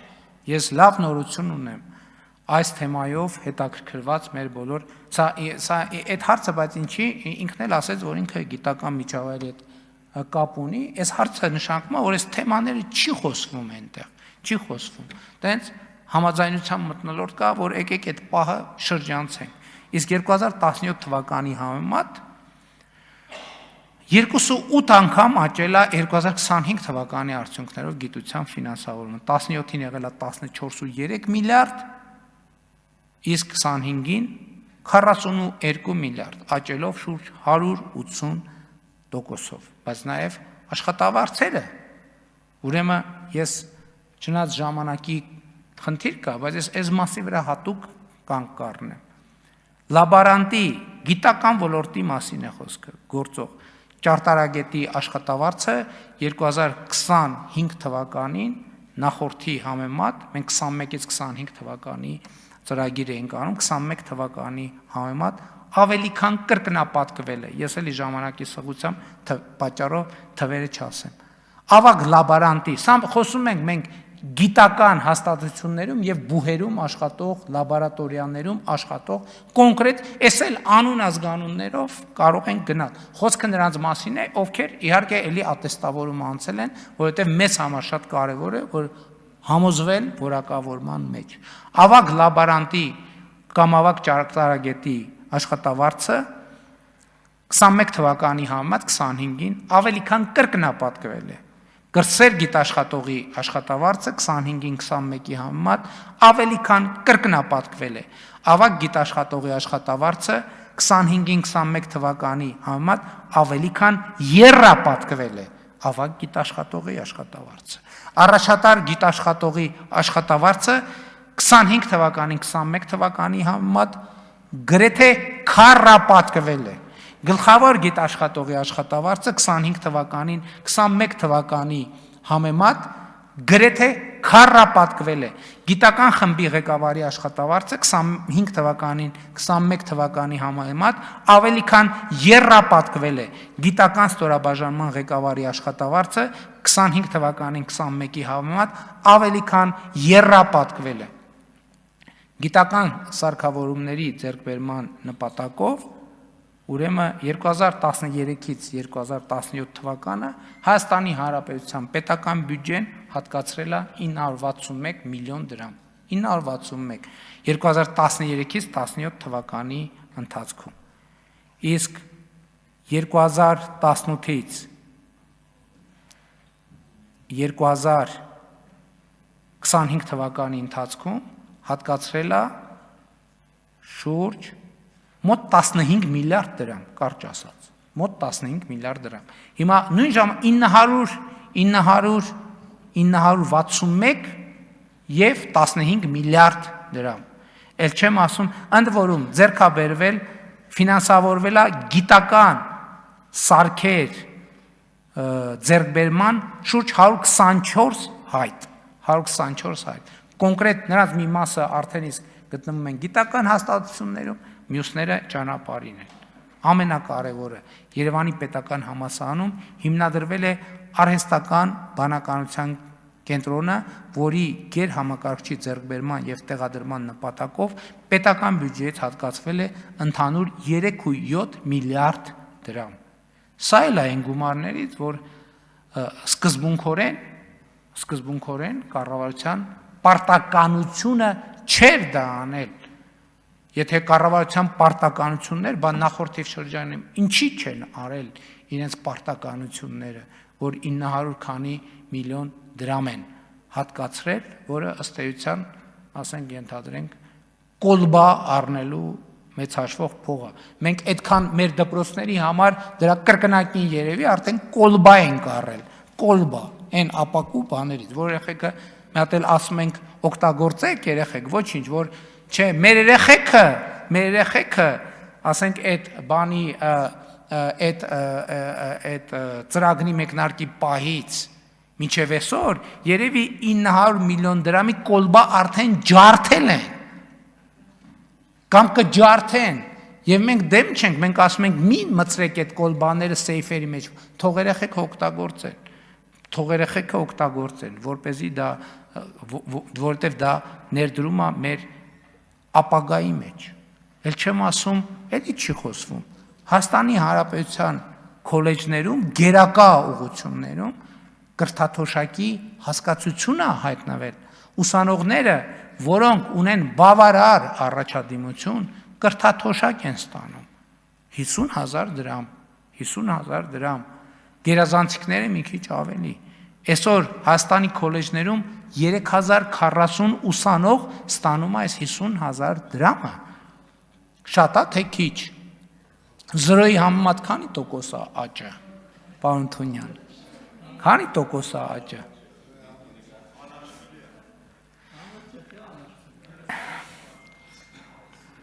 Նույնը վերաբերվում է բուհերի գերակա ուղղություններով ուսանողներին, որոնք ստանում են էլի 70,000 եւ գերազանցիկները ավել թոշակ, կրթաթոշակ եւ ավելի քան 500 ուսանող այսօր թոշակ է ստանում։ Ավելին ասեմ, այդքան որ խոսում ենք բանակի մասին, այսօր ռազմական ակադեմիայի ուսանողները ստանում են 100 գերազանցիկ ուսանողները 140,000 դրամ, 140,000 դրամ կրթաթոշակ են ստանում։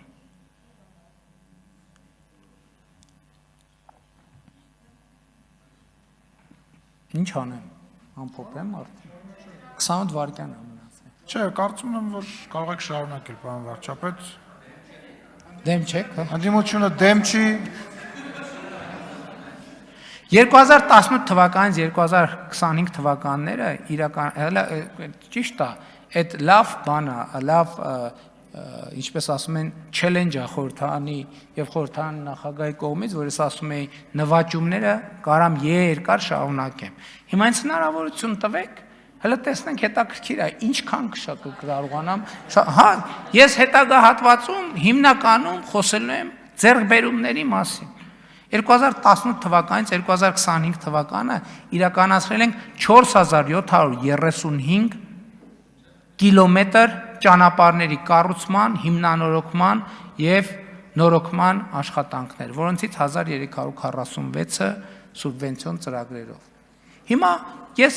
հաճույքով եմ արձանագրում, որ մարդիկ նկարում են եւ փոսեր են գցում սոցիալական ցանցեր։ Հեռախոսով նկարում են սոցիալական ցանցերից, փոսեր եւ գցում են ինտերնետ։ Ես շատ ուրախ եմ դրա համար, որովհետեւ նախկինում փոս նկարելու համար հնարավոր չէր iPhone-ով նկարել, պետք էր արբանյակային նկարը դնել եւ նկարագրելու համար Հայաստանի Հանրապետության ճանապարհի փոսերը հարգելի ներկաներ, շատ լավ ծիծաղում ենք, բայց հիմա ով է հիշում, թե 2018 թվականի դրությամբ, ասենք օրինակ Բագրատաշեն-Երևան ճանապարհի վիճակը ինչ է եղել, օրինակ Երևան-Գորիս ճանապարհի վիճակը ինչ է եղել, Երևան-Մեղրի ճանապարհի վիճակը ինչ է եղել, Երևան-Գյումրի ճանապարհի վիճակը ինչ է եղել, Երևան-Վանաձոր ճանապարհի վիճակը ով է հիշում։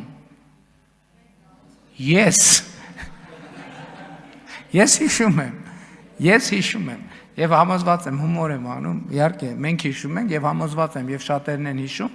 այլ բան, որ շատերը չեն ուզում հիշել։ Հյուսիս-հարավ Աշտարակ-Գյումրի հատվածը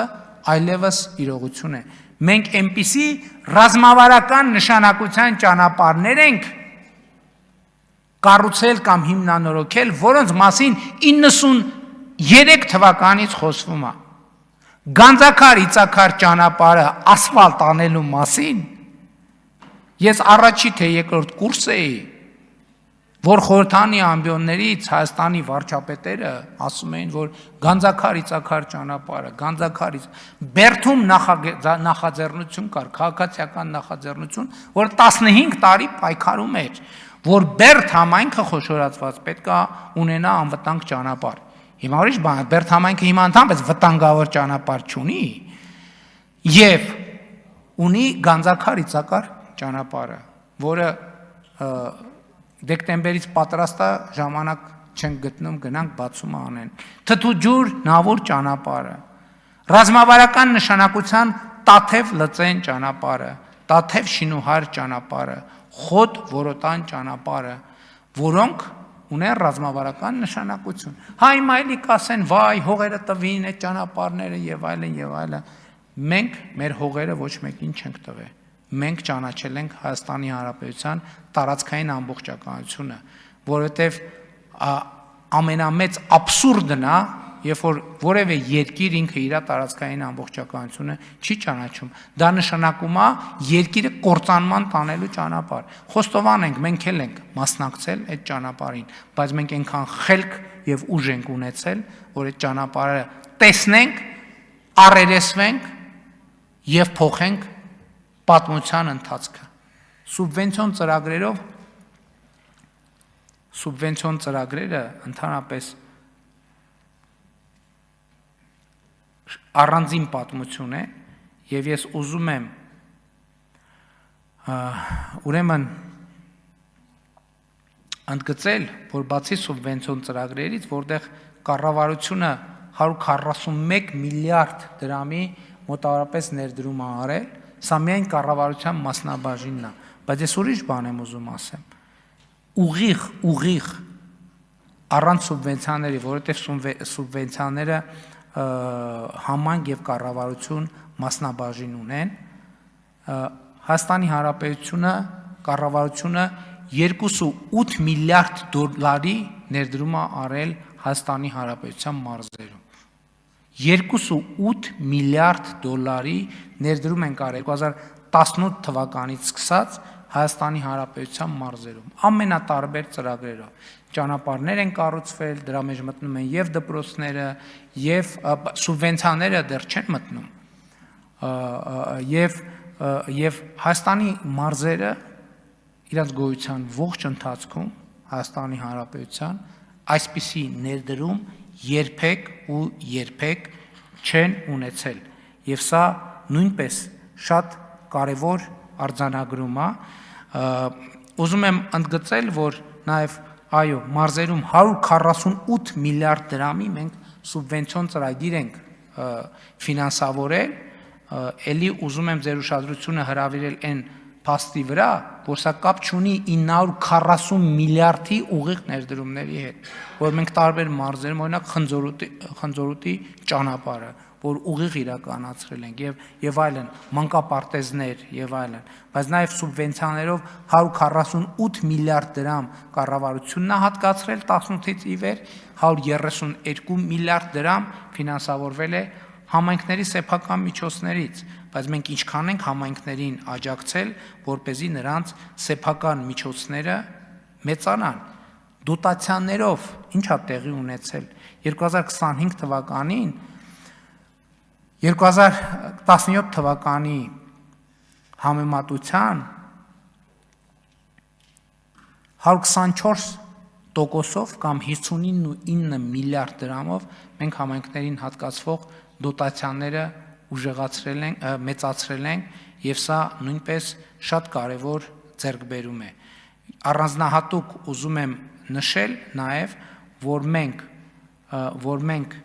նույն տրամաբանությամբ էական աջակցություն ենք ցույց տվել նաեւ Երևանին, այսինքն մարզերում իրականացնել ենք ծրագիր, բայց նաեւ աջակցություն ենք ցուցաբերել Երևանին, մայրաքաղաքին, եւ ուզում եմ ընդգծել, որ 2018-25 թվականներին մենք հատկացրել ենք Երևանին 143 միլիարդ դրամ։ Այս էլ է շատ կարևոր հանգամանք, որ մենք ոչ միայն մարզերի ուղղությամբ ենք մենք ֆինանսներ ուղղել, այլև Երևան մայրաքաղաքին ենք մեծապես աջակցել։ Հարգելի գործընկերներ, մեր իրականության մեջ հասկանալիորեն շատ հաճախ խոսվում է մասնավորապես հեղափոխության հաջորդ կարգախոսներից մեկի մասին, խոսքը ապօրինի գույքի վերադարձի գործընթացի մասին է։ Իհարկե զեկույցի մեջ դուք կտեսնեք, որ այս ուղղությամբ մենք նաև որոշակի առաջընթաց ունենք եւ նաև ձեռքբերումներ ունենք, որովհետեւ մասնավորապես դատախազության կողմից համայնքային շահերի պաշտպանության հայց հարուցելու բացառիկ իրավունքի շրջանակում Հայաստանի Հանրապետության համայնքներին վերադարձվել է 124 գույքային միավոր շուրջ 66.9 միլիարդ դրամի։ Ես կարող եմ այս պատմությունը ներկայացնել իմ հայրենի քաղաք Իջևանի օրինակով,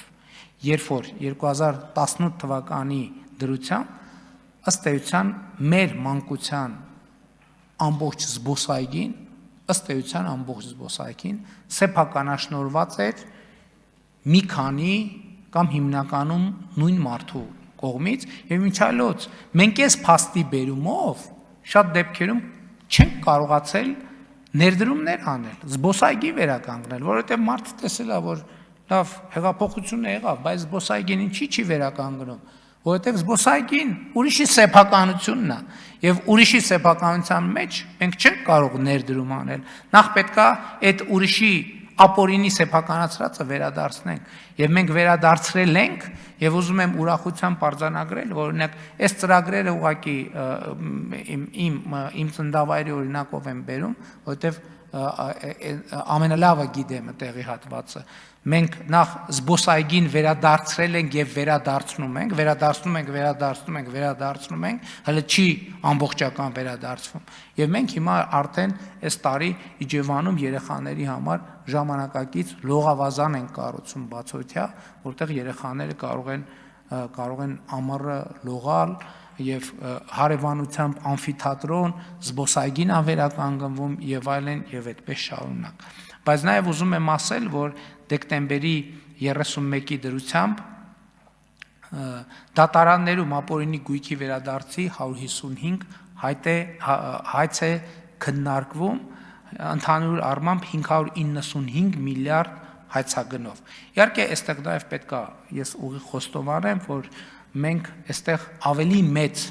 տեմպեր էինք եւ ենք ակնկալում, քան ունենք։ Եվ այստեղ հարցը իսկ ինչու մենք այս ուղղություններով, ընդ որում ոչ միայն քաղաքացիական գործերով, այլև ենթադրում եմ որոշ հանցագործությունների բացահայտման առումով բավարար տեմպով առաջ չենք գնում։ Սա այստեղ են դեպքն է, որ ես այո, էլի ուղիղ եւ առանց սեթևեթանքի ասում եմ, որ սրա պատճառներից մեկն այն է, որ մենք այստեղ շատ ուղիղ եւ շատ ճակատային կերպով պայքարում ենք մաֆիայի դեմ։ Երկար տարիներ Հայաստանում ձևավորված համակարգված մաֆիայի դեմ։ Այստեղ մի շատ կարևոր հանգամանքի վրա եմ ուզում ընդգծել, որ այս բանը, որ մենք ապօրինի գույքով այսքան ենք վերադարձրել եւ ոչ այսքան, մեր ընդդիմադիրները շատ հաճախ մեր երեսով են տալիս։ Շատ, բայց նրանցից ոչ մեկ իր ծրագրում չի ասում, որ այս ապօրինի գույքը կգամ ավելի լավ կվերադարձնեմ։ Ընդհակառակ միակ ուժը Հայաստանի Հանրապետությունում, որ շարունակում է սկզբունքային մնալ այս կետի վրա, այդ մենք ենք։ Ուրիշներն ասում են, այդ էր խոսացի կանցավ գնաց, բայց այդ իրանք են, ում մասին մենք խոսացինք, նրանք իրանց դեմ արվող գործողության ոչ էֆեկտիվությունը փորձում են օգտագործել մեր դեմ, ասելու վայ, այդ տեսակ ասեցին չեն անում, բայց նրանցից ոչ մեկը չի ասում ես կգամ կանեմ։ Նրանք մեզ մեղադրում են բավարար տեմպով չանելու մեջ, եւ մենք ենք միակ քաղաքական ուժը, որ միջև մա որևէ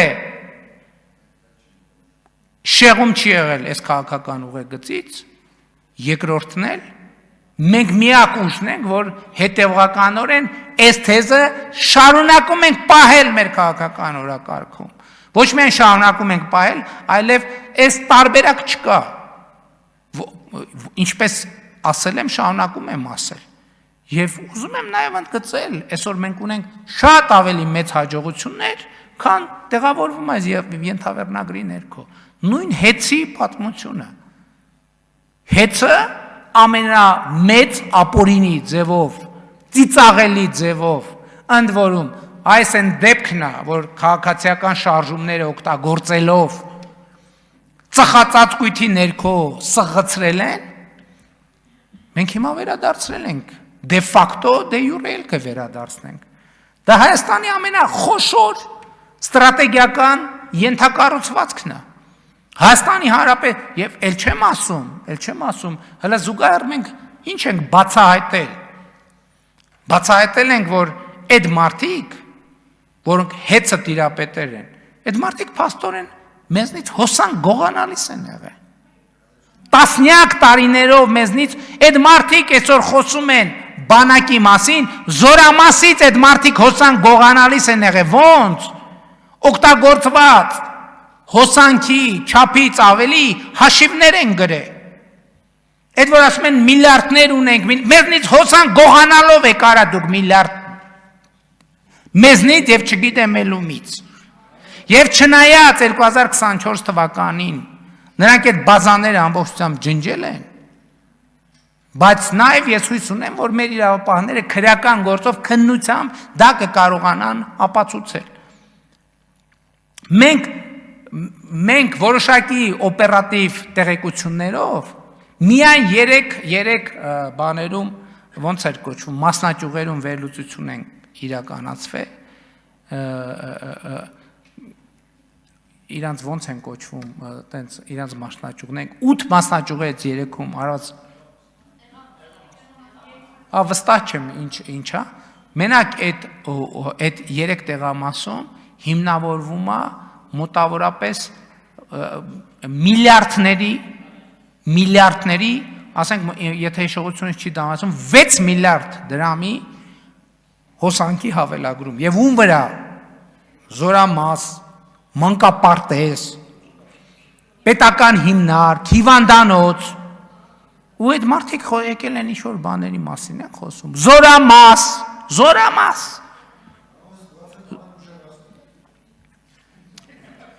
նաև ուզում եմ արձանագրել հետևյալը, ուզում եմ, եթե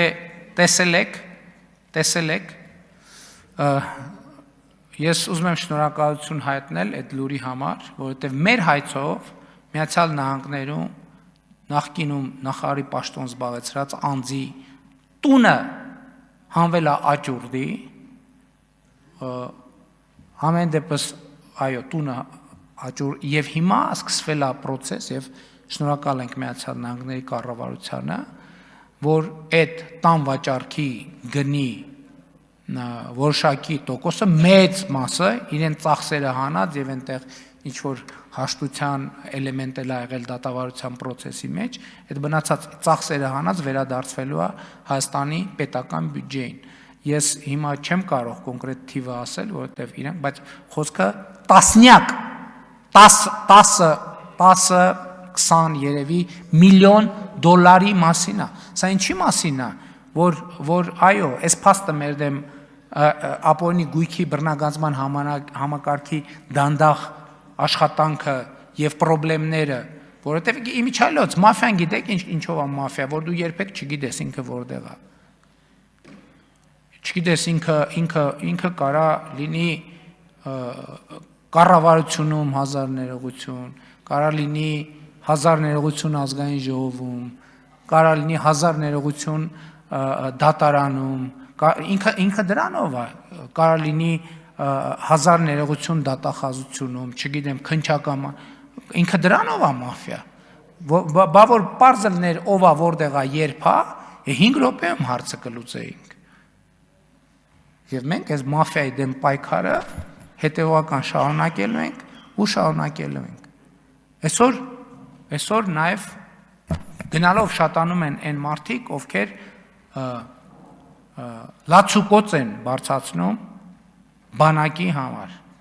Ես ուզում եմ ասել, որ այսօր Հայաստանի Հանրապետության բանակում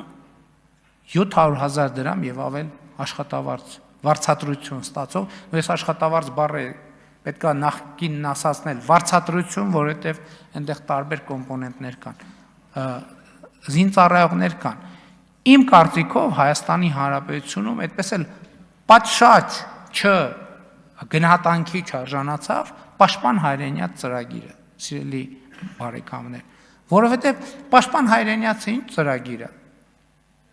Զինվորը, զորակոչիկը, պայմանագիր է կնքում 2 տարվա փոխարեն 5 տարի ծառայելու վերաբերյալ,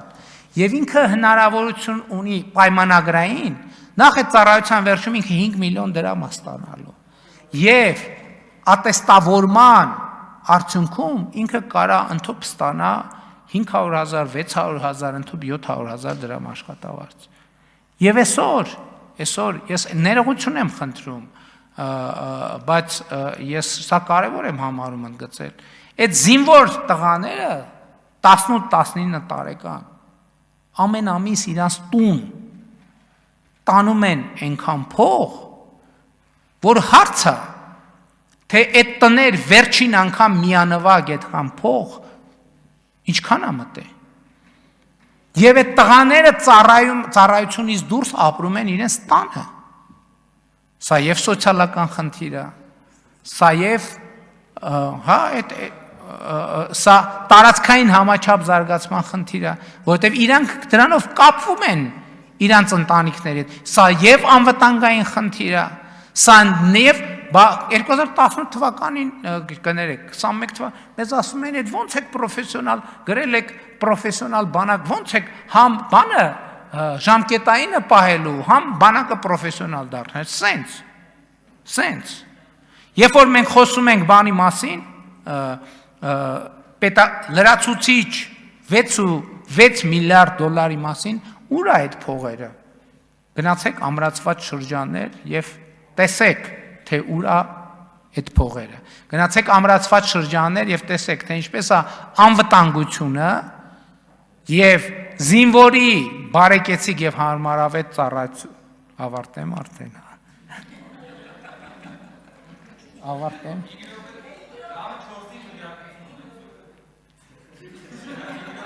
Կարևորն է նա, որ բանը չելենջը անցանք։ Կուզեք հաջորդ նիստը շարունակեմ։ Շատ լավ, ես էլ ասեմ, երկու բան էլ ասեմ։ Չէ, երկու բան, լավ։ Ամրացված շրջանները։ Ընդդիմությանը խնդրում աղաչում ենք, ասում ենք, լսեք, եկեք, հրավիրում ենք ձեզ, եկեք գնանք, եկեք գնանք։ Եկեք գնանք նայենք եւ դուք ցույց տվեք ձեր ժամանակ դրան թեկուզ 73 կիլոմետր մոտիկ որևէ բան ցույց տվեք մի հատ ուղակի։ Այդ որ իրանք իբր մեզ հակադարձում ենք, որ ասում ենք մեր ամրացված շրջանների դուք բանը կանսերվի կոկոշներով եք բան արել, ձեր այլընտրանք եղել է կանսերվի կոկոշներ, այստեղ վրթովում էին։ Արդյունքում կանսերվի կոկոշի հեղինակին նույնիսկ իրանց ընտրական ցուցակում չներառեցին, հասկանալով, որ դա շատ պարզ եւ ուղիղ ճշմարտություն է։ Ուրիշ բան եմ ուզում ասել։ Ռազմական ակադեմիա ընդունվածների թիվը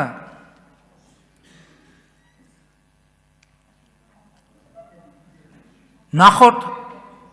2018 թվականի համեմատ 2.7 անգամ աճել է։ Մեր ոչ մեկ չի ֆիքսում, որ 2018 թվականին ռազմական ակադեմիան փակման եզրին էր կուրսանտների բացակայության պատճառով։ Չեն խոսում դրա մասին, չեն խոսում։ 2.7 անգամ աճել է եւ ես 140 ասցի 175,000 դրամ կրթաթոշակ են ստանում ուսանողները, ավելին։ Երբ որ իրանք ավարտեն, արդեն համարվելու են ատեստավորված եւ մինչեւ 750,000 դրամ որպես սպա աշխատավարձ ստանալու հնարավորություն ունեն։ 2026 թվականից սկսած ընդունվածները ծառայության անցած շրջանավարտները բնակարան են ստանալու։ Դուք գիտեք, որ տասնամյակների խնդիր կա զինծառայողների բնակարանային հերթացուցակներ, որտեղ հազարավոր մարդիկ են ընդգրկված, 2820 մարդ, որ պետությունը 90-ականների սկզբից 4-ին պետք է քվեարկություն լինի։ Ինչ անենք ես։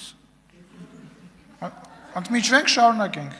Լավ, էլի ես ավարտնեմ, դուք քվեարկություն չեք կարա։ Չէ, ընդմիջում ենք անում, գնում ենք բան քվեարկությանը, փակ գաղտնի քվեարկություն։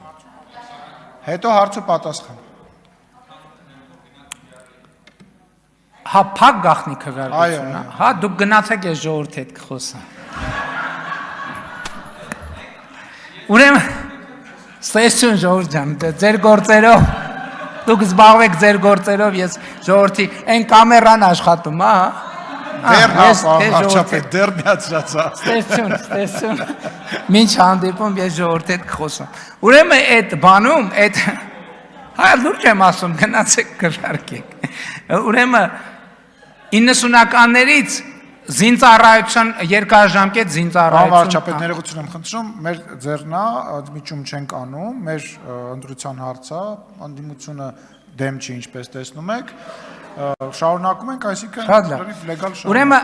2820 մարդ կա հերթացուցակներում, որ պետությունը ֆիքսել է երկարամյա զինծառայություն, զոհվածների ընտանիք, որոնց պետքա բնակարան հատկացնի։ Մենք առաջիկայում արդեն նաև համակարգը ստեղծել ենք եւ առաջիկայում կառավարությունը կընդունի որոշում եւ 4 տարվա ընթացքում մենք այս պարտքի հարցը կփակենք։ Ես ուզում եմ նաև կարևոր արձանագրումը, որ խաղաղության արդյունքների առումով, որ մենք նաև կարողացանք ժամկետային զինծառայության ժամկետը կրճատել, ինչը մեր նախընտրական խոստումներից էր, եւ սա կարևոր է 2.5 տարվա փոխարեն հիմա այլևս ժամկետային զինվորական ծառայությունը 2 տարվա փոխարեն 1.5 տարի է։ Եվ սա նույնպես խաղաղության կոնկրետ արդյունքներից մեկն է, որը ես կարևոր եմ համարում ընդգծել, դե իսկ սպառազինությունների ձեռքբերման մասին, որը այո, այդ թվում մի շարք օբյեկտիվ եւ սուբյեկտիվ հանգամանքների բերումով նաեւ արտաքին աղբյուրներից ներգրավված միջոցներով ձեռք բերել, հիշում եք, որ ես անդադ Հայաստանի արտաքին պարտ, պետական պարտ, այդ շահարկումներին արձագանքեցի, ես հիմա սպառազինությունների մասին չեմ խոսում, որովհետև ինչպես ասում են, լավ է մի անգամ տեսնել, քան 100 անգամ լսել, եւ մենք ելի ուզում եմ ընդգծել, բացարձակապես մենք ընդհանրապես այդպիսի մտադրություն ոչ ունեինք, ոչ էլ տեն ցանկություն ունեինք, մանավանդ որ մեր շատ գաղտնի ինֆորմացիաներ, գաղտնի ոչ չէ, ասենք ինչ որ բաներ կա, մեկը բոլոր երկրները իհարկե անում են եւ sense թե նենց մամուլում միջազգային շրջան արվել է, մենք ինչ ենք ձեռք բերել, բայց ամեն դեպքում, բայց մենք ուզում ենք մեր ժողովրդի առաջ հաշվետու լինել, թե ինչ սպառազինություն ենք ձեռք բերել վերջին տարիներին եւ մայիսի 28-ին հանրապետության օրվա առիթով հանրապետության հրապարակում կցուցադրենք իմիջայլոց միայն այն սպառազինությունը, որը ձեռք ենք բերել 2022 թվականից հետո եւ ուզում ենք պարզապես հաշվետու լինել մեր ժողովրդին, որպեսզի հույս ունենանք հարցերը փակվեն։ Ինչ? Եվ արտադրել շատ կարևոր հիշեցում, որովհետեւ նախորդ 3 տարվա ընթացքում մենք Հայաստանի Հանրապետության ռազմարդյունաբերական համալիրի համար 170 միլիարդ դրամի պատվեր ենք տեղադրել ռազմարդյունաբերական համալիրում։ Սա էլ մի կարևոր առանձնահատկություն, բայց իհարկե հանդեսը ցուցադրությունը սպառազինության այն ինչ որ մենք ուզում ենք քողարկել, կքողարկենք եւ այն ինչ որ ուզում ենք որ մարդիկ չտեսնեն, կնայեն եւ չեն տեսնի։ Եվ սա կարևոր առանձնահատկություն է։ Ուզում եմ եւս լավ կրճատեմ խստորեն, որովհետեւ sense տենենց էսա հարց ու պատասխան պետք է անենք, այսինքն ես նիստը հնարավոր չշարունակել, գոնե այսօր պակաս կարևոր չի։ Մենք այս ընթացքում Լոնդոնում, Փարիզում, Բրյուսելում ձեռք ենք բերել դեսպանատներ։ Ես նրանք ովքեր եղել են Լոնդոնում մեր դեսպանատանը,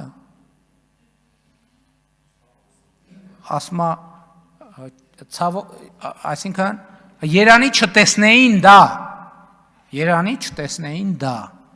Այսօր Հայաստանի Հանրապետությունը Լոնդոնի ամենակենտրոնում,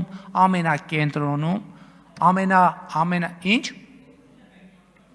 Հա։ Լավ հումորատիկին Կարապետյան։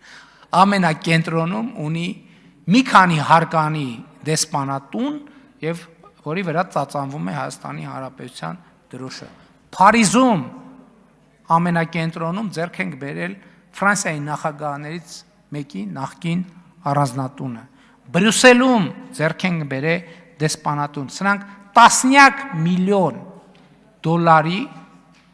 ծախս են։ Հա, ճիշտ եմ, չէ՞, հիշում տասնյակ միլիոն է, չէ՞, գինը։ Հա? Գումարած 50 միլիոն դոլարի դեսպանատներ ենք ձեռք բերել։ Դա իմիջայլոց Հայաստանի Հանրապետության սեփականությունն է։ Եվ Հայաստանի Հանրապետությունը երբ ուզենա, ասենք օրինակ, եթե ուզենա, ցանկացած պահի կարող է դա վաճառել, եւ մենք համոզված ենք, որ 50 միլիոն դոլար տվել ենք, այսօր արդեն եթե վաճառենք, շատ ավելի էականորեն բարձր գին դրա դիմաց կստանանք։ Բայց լավ ֆինանսական ձեռքբերումները մի կողմ թողած, ես ուզում եմ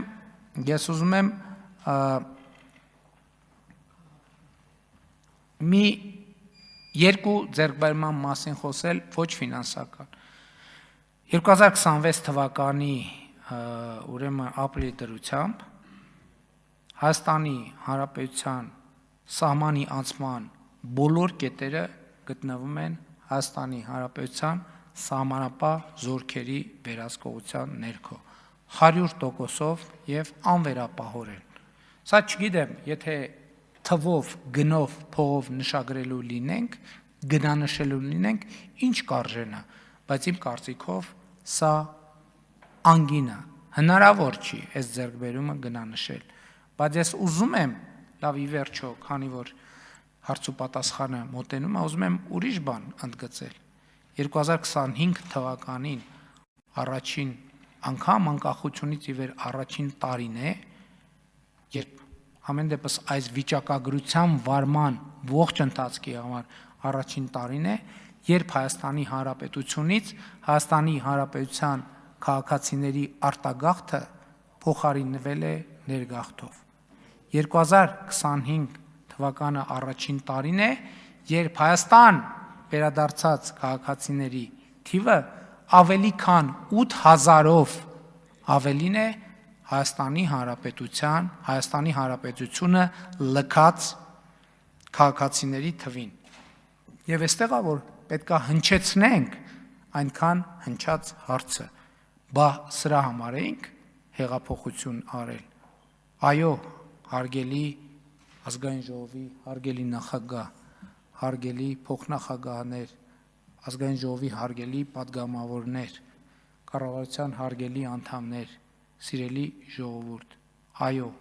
սրա համար էինք հեղափոխություն արել, որ Հայաստանի Հանրապետության քաղաքացիները ոչ թե հեռանան, այլ վերադառնան Հայաստանի Հանրապետություն։ Հայաստանի Հանրապետության քաղաքացիները Հայաստանից հեռանան հանգստի նպատակով։ Ամենաթանկ տարածքը աշխարհում համարվում է Եվրամիությունը։ Ինքը այնտեղ գնալու ծախսերը մեծ են։ 2018 թվականի համեմատ 17 թվականի համեմատ 17-ից մինչև 25 թվականը Հայաստանից Եվրոպական միություն ուղևորվող քաղաքացիների թիվը մոտավորապես 400%-ով աճել է, 400%-ով։ Խոսքը տասնյակ հազարավոր մարդկանց մասին է։ Եվ սա այն պայմաններում, երբ քաղաքացիները բողոքում են, շատերը, թե վիզա չեն կարողանում ստանալ, բա որ վիզա ստանային տենց շատ սովորական ռեժիմում ինչ տեղի կունենար։ Բա այսօր օտարերկրյա պատվիրակություններից գալիս են Հայաստան, ինձ հետ հանդիպման ասում են, լսեք, մենք նայեցինք այդ ճիշտ է այնու ամենայնիվ, ասում են Հայաստանից եվրոպական քաղաքների անուն են տալիս 35 եվրոյով, 50 եվրոյով, 70 եվրոյով ավիատոմս կա, ասում են այդ ճիշտ է։ Այո, այդ ճիշտ է։ 15 եվրոյով։ Ես էլ եմ ուզում հարցնեմ, լսեք այդ ճիշտ է։ Էս ո՞նց է։ Էս ո՞նց է։ Հենց տենց է, այդ թվում ավիացիոն ոլորտում մեր բազմաթիվ փորձերի, ձախողումների։ Հիմա ով է հիշում ընդհանրապես Հայաստանում ավիաուղիները, ավիատոմսերը ինչ գնային սեգմենտում էին գտնվում։ Ով է հիշում մամուլում շրջանառվող այն թիվը, որ ղեկավարի ընտանիքի այսինչ անդամը Հայաստան-Վիեննա ռեյսից 10 նստատեղ Իրաննա, չգիտեմ 4 նստատեղ իր զոքանչիննա, 8 նստատեղ դասարանի ավակիննա, 4 նստատեղ չգիտեմ, ով է հիշում տենց խոսակցություն։ Ում կարաս ընդհանրապես հիշեցնես։ Ոչ այսօր Հայաստանում, Հայաստանից հնարավոր է 15, 20, 30, 40, 50 եվրոյով տոմս գնել եւ մեկնել եվրոպական մայրաքաղաքներ, բայց որ կարևոր է հետ վերադառնալ։ Սրա համար ենք հեղափոխություն արել, այո, Հայաստանի Հանրապետության սիրելի քաղաքացիներ, այդ թվում սրա համար ենք հեղափոխություն արել, որ ունենանք երկիր, որը ծառայում է սեփական քաղաքացիների բարեկեցությանը, ազատությանը, անվտանգությանը եւ երջանկությանը։ փառք նահատակներին եւ կեցցե Հայաստանի Հանրապետությունը։ Շնորհակալ եմ այսքան ժամանակ տրամադրելու համար։ Եթե հարմար առիթ լինի, ելի կանչեք, ես այս կետից կշարունակեմ։ Շնորհակալություն։ Շնորհակալություն։ Հարցեր էլ կան, հարցերով կշարունակեմ։ Շնորհակալություն ընդմիջում, կհանդիպենք 20 րոպեից հարց ու պատասխանին։